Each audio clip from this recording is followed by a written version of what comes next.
Hi girls, welcome back to my YouTube channel Blushing Beauty. कैसे हैं आप सब? आई होप कि आप सब अच्छे होंगे, हैप्पी होंगे एंड सेफ होंगे। सो आज की वीडियो का टाइटल सुपर डुपर नॉलेजफुल है। जैसे कि आप देख पा रहे हैं, क्या शादी के बाद इंटीमेसी ज़रूरी है? इस बात का मैं आपको आंसर देने वाली हूँ और बहुत सारी चीज़ें वो बताने वाली हूँ जो आप लोगों ने कमेंट करके मुझसे कमेंट बॉक्स में पूछे थे। दुल्हन को कब फेशियल लेना चाहिए, कितने दिन पहले लेना चाहिए, क्या चीज़ें फॉलो करनी चाहिए, प्री ब्राइडल स्किन केयर कब करना चाहिए, कब नहीं करना चाहिए, डूज एंड डोंट, सारी चीज़ें आपको बताने वाली हूँ जो कि बहुत ज़्यादा ज़रूरी है एक दुल्हन के लिए, टू बी ब्राइड के लिए। ये टिप्स बहुत ज़्यादा ज़रूरी हैं। ये होने वाली है सुपर डुपर नॉलेजफुल ब्लॉग। तो आइए इस वीडियो करते हैं शुरू। तो क्वेश्चन नंबर 1 की तरफ चलते हैं। सबसे ज़्यादा इंपॉर्टेंट चीज़ आप लोगों ने पूछी है, शादी के कितने दिन पहले फेशियल करना चाहिए? तो गर्ल्स, इसका सीधा सा आंसर है शादी के 2 दिन पहले फेशियल करवाना बेस्ट रहता है। 2 दिन पहले अगर आप फेशियल करते हैं तो उसका बेस्ट रिजल्ट आपको आपकी शादी वाले दिन मिलता है। आप 3 दिन पहले भी फेशियल करवा सकते हैं, लेकिन बेस्ट रिजल्ट के लिए 2 दिन पहले करवाइए। मैं ये कहना चाहूँगी कि शादी से 1 दिन पहले फेशियल मत करवाइएगा, आपका रिजल्ट उतना नहीं आ पाएगा। चीज़ जो आप लोगों ने पूछी है वो ये है कि pre bridal skin care routine कब से शुरू करना है, क्या चीज़ें करनी है, क्या चीज़ें नहीं करनी है। तो गर्ल्स, यहाँ पे ये कह देती हूँ, pre bridal skin care routine तो आप शादी के 3-4 महीने पहले करवाते हैं अगर आप पार्लर का पैकेज ले रहे हैं तब। बट क्या होता है, जब हमारी शादी की बात चलती है या शादी तय हो जाती है, उसके बाद आप घर पे होम रेमेडीज़ के through pre bridal skin care शुरू कर दीजिए ताकि ज़्यादा अच्छा रिजल्ट आए। आप एंड टाइम के भरोसे मत रहिए कि शादी आएगी तभी हम स्किन केयर शुरू करेंगे, तभी एंड टाइम पे सब कुछ होगा।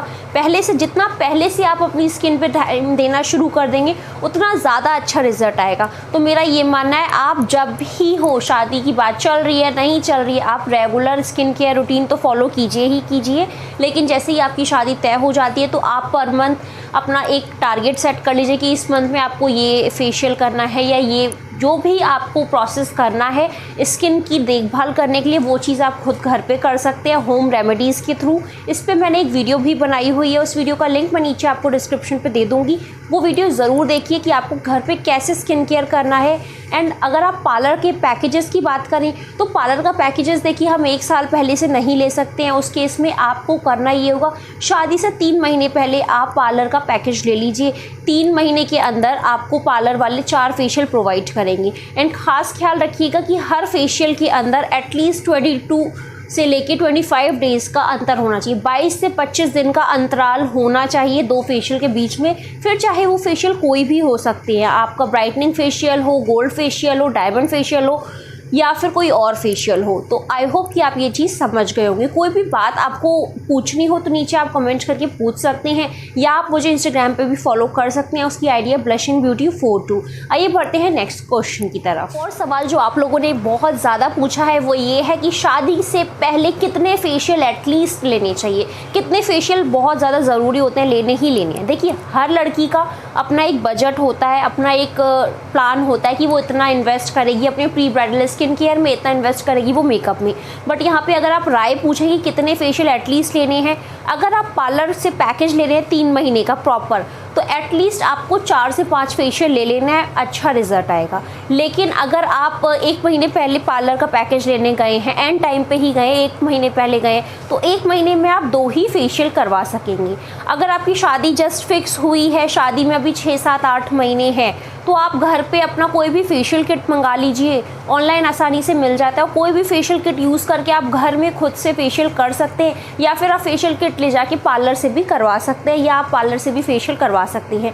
इतना ध्यान रखिएगा कि जो भी आप 2 फेशियल ले रही हैं, उन दोनों फेशियल के बीच में एटलीस्ट 22 से 25 डेज़ का गैप होना चाहिए। ऐसा ना हो कि 10 दिन 15 दिन हुए आपने एक के ऊपर दूसरा फेशियल ले लिया। एंड टाइम पे आप, होता ये है कि जब दुल्हनें एंड टाइम पे जाती हैं शादी के 1 महीने पहले पार्लर, उस केस में वो कहती है कि जल्दी जल्दी आप बस कर दीजिए और ग्लो आ जाए। पार्लर वाले भी उस टाइम ना गर्ल्स से, लड़कियों से ज़्यादा पैसे निकलवाने के चक्कर में बोलते हैं ठीक है हम आपके 4 फेशियल कर देंगे। बट 1 महीने में 4 फेशियल आप बिल्कुल भी मत लीजिएगा। आपको खास ख्याल रखना है कि आप 1 महीने के अंदर 2 ही फेशियल ले सकते हैं, क्योंकि गैप आपको 22 से 25 दिन का रखना ही है। और सवाल जो आप लोगों ने बहुत ज़्यादा पूछा है वो ये है कि मैनीक्योर एंड पेडिक्योर शादी से कितने दिन पहले लेना चाहिए और क्या ये लेना ज़रूरी है या नहीं। तो गर्ल्स यहाँ अगेन मैं यही चीज़ कहना चाहूँगी, मैनिक्योर एंड पेडिक्योर ब्राइड्स के लिए बहुत ज़्यादा ज़रूरी होता है। जैसे कि आप अपने फेस पे और हेयर्स पे ध्यान देते हैं, उसी तरह आपको हाथ पाँव का भी देखभाल करनी है। फिर चाहे वो आप घर पे ही कर ले होम रेमेडीज़ के थ्रू, या फिर आप पार्लर जाके करवा लें। मैंने कुछ वीडियोज़ में आपको बताया कि how to do manicure and pedicure at home, घर पे कैसे करना है वो भी आप देख सकते हैं, या फिर आप पार्लर से जाके करा सकते हैं। अब आप पूछेंगे कि मैनिक्योर एंड पेडिक्योर शादी कितने दिन पहले लेना है, तो ये कहूँगी आप शादी के 3 दिन पहले ले लीजिए। यानी जिस भी दिन आप फेशियल करवा रहे हैं उसके 1 दिन पहले मैनिक्योर एंड पेडिक्योर ले लीजिए, ताकि आप फ्री हो जाएं एंड आपको एंड टाइम पे जल्दबाजी ना हो कि ये भी रह गया है वो भी रह गया है। मैनिक्योर पेडिक्योर शादी के 3 दिन पहले बेस्ट रहेगा एंड उसी दिन आप ले सकते हैं अपना वैक्सिंग और जो भी आप चीज़ें करवा रहे हैं उसी दिन उसी पैकेज में आप ले सकते हैं। एंड मैनिक्योर पेडिक्योर ज़रूरी इसलिए होता है, जिस तरह आप पूरी बॉडी की देखभाल करें उसी तरह आपको अपने हाथों और पाँव की देखभाल भी करनी है। तो आप घर पे भी कर सकते हैं या आप पार्लर से भी करवा सकते हैं। एक और सवाल जो बहुत ज़्यादा लड़कियों ने मुझसे पूछा है, बहुत सारे क्वेश्चन मन में आते हैं, बहुत सारी चीज़ें सोचती हैं लड़कियां और वो कंफ्यूज हो जाती हैं कि शादी से पहले होती है हल्दी रस्म, क्या हल्दी रस्म वाले दिन फेशियल करवा सकते हैं, या हल्दी से पहले फेशियल करवा सकते हैं, या हल्दी के बाद फेशियल करवा सकते हैं या नहीं। तो इसका सीधा सा आंसर गर्ल्स ये कहूँगी कि हल्दी जब हमारे फेस पे लगाई जाती है, यानी हमारे फेशियल हमारे फेस का ही होता है ऑब्वियसली, तो जब भी आपके फेस पे हल्दी लगती है तो आपके फेस पे बर्निंग सेंसेशन होती है और वो बर्निंग सेंसेशन आपको बहुत ज़्यादा इरिटेट करती है। और ये एक रस्म होती है जो कि होती ही है, हर घर में ही होती है, जो कि आपके साथ भी होगी। अब ऐसा नहीं होगा कि आप फेस पे बिल्कुल भी हल्दी ना लगाएं, थोड़ी बहुत लगवाएंगे ही लगवाएंगे। तो ये कहूँगी जिस दिन भी आपकी हल्दी सेरेमनी हो रही है उस दिन फेशियल बिल्कुल भी मत कराइएगा, क्योंकि जिस दिन आपकी बर्निंग सेंसेशन होगी उस दिन आपने ज़्यादा फेशियल मसाज वगैरह ले ली तो आपके फेस पे पिंपल्स होने के चांसेस, एक्ने होने के चांसेस बहुत ज़्यादा बढ़ जाते हैं और आपका शादी वाले दिन हो सकता है कि कोई स्किन रिलेटेड प्रॉब्लम आ जाए। तो करना आपको ये है कि जब भी आपकी हल्दी लग रही है, हल्दी लगने से 24 घंटे पहले या 24 घंटे के बाद ही फेशियल लेना है। हल्दी लग रही है उस दिन फेशियल बिल्कुल भी नहीं लेना, इस बात का खास ख्याल रखिएगा। या तो आप 24 घंटे पहले ले लीजिए या 24 घंटे बाद ले लीजिए। अब बहुत सारी लड़कियों ने ये भी मुझसे कहा कि दीदी हमारी हल्दी शादी के 2 दिन पहले हो रही है और आपने कहा कि शादी के 2 दिन पहले ही बेस्ट रिजल्ट देता है फेशियल, तो हम उस केस में क्या करें। उस केस में आपको सीधे से ये करना है, हल्दी लगने से 24 घंटे पहले ले लीजिए, यानी अपनी शादी से 3 दिन पहले फेशियल ले लीजिए फॉर बेस्ट रिजल्ट। एंड कोई भी जानकारी आपको चाहिए तो आप कमेंट्स करके पूछ सकते हैं। इस वीडियो का पार्ट 2 भी मैं लेके आऊँगी। आप लोग सवाल पूछेंगे, आप लोग क्वेश्चंस करेंगे, उसका आंसर्स मैं पार्ट 3 में लेके आऊँगी। बढ़ते हैं नेक्स्ट सवाल की तरफ। अगर वीडियो अच्छी लग रही है तो लाइक शेयर कमेंट ज़रूर कर दीजिएगा। गर्ल्स आप लोगों की कमेंट को मैं पूरा करती हूँ, जो भी जानकारी आपको चाहिए होती है वो मैं आप तक लेके आती हूँ। दिल से वीडियो बनाती हूँ तो आप दिल से एक छोटा सा लाइक कर दीजिएगा। आपका एक लाइक मुझे बहुत ज़्यादा सपोर्ट करता है। कई लड़कियों की अभी रिक्वेस्ट मेरे को पूरी करनी रह गई है। आप लोगों ने एक वीडियो बनाने के लिए कहा है body polishing and body waxing कैसे करें घर पे, तो वो वीडियो भी मैं आपके साथ जल्द से जल्द शेयर करूंगी। उस वीडियो का थोड़ा सा इंतजार कीजिएगा। तो आइए बढ़ते हैं नेक्स्ट क्वेश्चन की तरफ। क्वेश्चन में आप लोगों ने पूछा है क्या फेशियल लेते समय ब्लीच करवाना ज़रूरी है, क्या ब्लीच के बिना रिजल्ट आएगा या नहीं। तो उस केस में मैं आपको ये चीज़ बता देती हूँ कि फेशियल जब भी आप ले रहे हैं उस केस में बिल्कुल भी ज़रूरी नहीं कि आप ब्लीच लें या नहीं। ब्लीच एक ऐसा एजेंट होता है जो कि आपके जो वाइट हेयर्स होते हैं, मतलब ब्लैक हेयर्स होते हैं, जो रुए होते हैं आपके फेस में साइड में, जैसे कानों के पास थोड़े से रुए होते हैं, किसी किसी नोज़ के ऊपर होते हैं, तो हम यहाँ तो अपना चलिए ठीक है रिमूव करवा लेते हैं थ्रेडिंग के थ्रू या फिर आप वैक्सिंग के थ्रू रिमूव करवा लेते हैं। कुछ फेशियल हेयर्स होते हैं जो कि हम नहीं रिमूव करवाते हैं। तो जिनके बहुत हल्के बाल होते हैं, जिनके बहुत हल्के रुए होते हैं, वो लोग ब्लीच कर लेते हैं। उनके जो ब्लैक हेयर्स होते हैं वो थोड़े ग्रे या वाइट हो जाते हैं और उनका कलर थोड़ा फेयर लगता है। एंड अगर आप ब्लीच नहीं ले रहे तो उस केस में कहूँगी आप D10 पैक ले लीजिए, तो जो भी आपकी टैनिंग है वो रिमूव हो जाएगी। D10 पैक ज़रूर लीजिए फेशियल करवाने से पहले अच्छे रिजल्ट के लिए। या तो आप ब्लीच ले लीजिए या तो D10 पैक ले लीजिए। लेकिन अगर आपके बहुत ज़्यादा ही फेशियल हेयर्स हैं, मतलब बहुत ज़्यादा मात्रा में आपके फेस पे काले बाल हैं, बहुत ज़्यादा ही हो गए हैं, तो मैं कहूँगी ब्लीच बिल्कुल भी वर्क नहीं करेगी। आपको फेशियल हेयर्स रिमूव करवाने ही पड़ेंगे, फिर आपको पार्लर जाके फेशियल रिमूव करवाने पड़ेंगे। फेशियल हेयर्स को रिमूव करवा के ही फेशियल लीजिएगा। तो उस केस में आप क्या कर सकते हैं, सबसे पहले आप अपने फेशियल हेयर्स रिमूव करवाइए, फिर आप D10 पैक ले सकते हैं या ब्लीच ले सकते हैं, उसके बाद फिर आप फेशियल ले सकते हैं।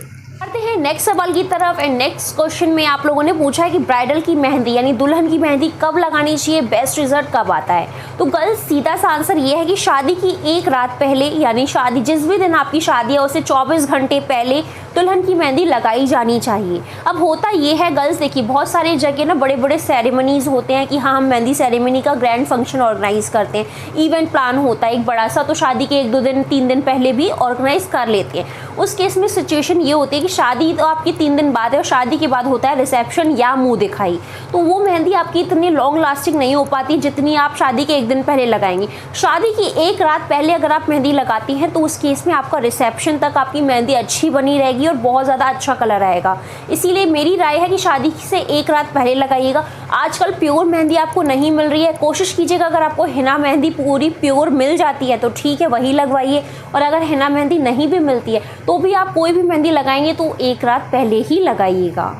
नेक्स्ट सवाल की तरफ जो कि है ब्राइडल हेयर स्मूथिंग और केराटिन से रिलेटेड। इसके ऊपर मैंने एक वीडियो बनाई हुई है, उसमें सब कुछ बताया कि ब्राइडल को हेयर स्मूथिंग कब करवानी चाहिए, हेयर स्मूथिंग करवानी चाहिए, रिबॉन्डिंग करवानी चाहिए, केराटिन करवाना चाहिए कि नहीं करवाना चाहिए, सारी चीज़ें डिटेल में बताई हैं। उस वीडियो का लिंक मैं नीचे आपको डिस्क्रिप्शन पे दे दूंगी। बट आज का ये जो सवाल है उसका आंसर मैं दे देती हूँ कि ब्राइडल को हेयर स्मूथनिंग और केराटिन कब करवाना चाहिए, नहीं करवाना चाहिए। तो सबसे पहले एक चीज़ बताती हूँ, जब भी आप हेयर स्मूथनिंग करवाएंगे गर्ल्स, हेयर स्मूथनिंग करवाने के बाद आपको 2 महीने तक बालों में ऑयलिंग नहीं करनी है, बालों को टाई नहीं करना है, ओपन छोड़ देना है। तो उस केस में अगर आप जिस भी मंथ आपकी शादी है उस मंथ अगर आपने हेयर स्मूथनिंग करवा ली तो आपको बहुत ज़्यादा प्रॉब्लम होगी, ना आप बाल बांध पाएंगे ना उतनी बालों की केयर कर पाएंगे। तो शादी से एटलीस्ट 3 महीने पहले आप हेयर स्मूथनिंग करवा लीजिए ताकि आपके बालों पे हेयर स्मूथनिंग का इफेक्ट आए। एंड बात कर लेते हैं केराटिन ट्रीटमेंट की। तो केराटिन ट्रीटमेंट या आपको कोई कलर करवाना है, ग्लोबल कलर करवाना है या हाइलाइट्स करवानी है, तो वो आप उस मंथ करवा सकते हैं जिस मंथ आपकी शादी है। बिकॉज केराटिन ट्रीटमेंट जो होता है उसमें बाल आपके स्ट्रेट नहीं होते हैं, कोई केमिकल नहीं लगाया जाता है। केराटिन एक प्रोटीन ट्रीटमेंट होता है जो आपके बालों में प्रोटीन यानी नरिशमेंट प्रोवाइड करता है। अगर आपके बाल बहुत ज़्यादा ड्राई हैं, फ्रिजी हैं, तो आप केराटिन ट्रीटमेंट ले सकते हैं। उस केस में आपके बाल थोड़े से सॉफ्ट शाइनी हो जाएंगे। अगर आप ये सोच रहे हैं कि केराटिन ट्रीटमेंट लेने के बाद आपके बाल स्ट्रेट हो जाएंगे तो ऐसा नहीं होगा। अगर आपको प्रॉपर बाल स्ट्रेट चाहिए तो आप हेयर स्मूथनिंग या रिबॉन्डिंग करवाइए और केराटिन ट्रीटमेंट से आपकी फ्रिजीनेस दूर होगी। मेरे बाल बहुत ही ज़्यादा कर्ली थे एंड अभी मैंने 6 महीने पहले स्मूथनिंग करवाई थी तो मेरे बाल अभी ऐसे हैं। मैंने जस्ट हल्का सा ही कॉम किया है, ऐसा रिजल्ट आ रहा है। मैंने कोई केराटिन ट्रीटमेंट नहीं लिया है। केराटिन ट्रीटमेंट अब मैं लूँगी तब मैं उसकी आपके साथ वीडियो शेयर करूँगी। वीडियो अच्छी लग रही है तो वीडियो को लाइक शेयर कमेंट कर दीजिएगा। कोई भी जानकारी चाहिए हो तो आप अपनी जानकारी को, कोई भी सवाल हो, कोई भी क्वेश्चन हो तो आप नीचे कमेंट करके पूछ सकते हैं। आप मुझे मेरे फेसबुक पेज पे भी फॉलो कर सकते हैं, उसकी आईडी, उसका लिंक मैं आपको अपने डिस्क्रिप्शन पे दे दूँगी। आप नीचे जाके देख लीजिए और फॉलो करके पर्सनली बात कर सकते हैं। तो आइए बढ़ते हैं नेक्स्ट क्वेश्चन की तरफ। ये क्वेश्चन बहुत ज़्यादा लड़कियों ने पूछा और हर लड़की इसका जवाब चाहती है, क्या फ़र्स्ट नाइट को इंटीमेसी ज़रूरी है, क्या फ़र्स्ट नाइट को इंटीमेट होना ज़रूरी है।